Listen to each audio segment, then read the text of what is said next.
वालेकुम दोस्तों। तो मैं भी नमाज पढ़ने गया था, तो मैंने यहाँ मस्जिद में क्या देखा कि यहाँ नमाजियों के लिए बहुत फैसिलिटी रहती है। यहाँ गंदे कपड़े पहन के जाए या कोई अच्छे कपड़े पहन के जाए, यहाँ किसी को कतई नहीं भगा सकते, कोई भी नहीं जाए। जितना बड़ा शेख बाजू में आएगा वो नमाज पढ़ के चला जाएगा। यहाँ अल्हम्दुलिल्लाह नमाजियों के लिए पानी की बोतलें और टिश्यू पेपर सब रखा रहता है कि आप वजू बना के आए तो टिश्यू से पोंछ सकते हैं। ऐसा भी नहीं कि सिर्फ मैं और शेखों के लिए हो, हर पब्लिक के लिए, चाहे वो वर्कर हो, चाहे वो काम करने कोई भी हो, हर कोई ले सकता हो। हर मस्जिद में यहाँ पे हमने देखा है 12-12 ऐसी लगी रहती ताकि नमाजियों को कुरान जो पढ़ते हैं या जो बच्चे पढ़ने आते हैं उनको किसी चीज़ की तकलीफ नहीं हो।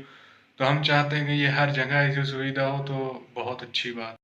किताब अज़मत के हर सफ़े पर खुदा ने उनका है नाम लिखा, खुदा ने उनका है नाम लिखा।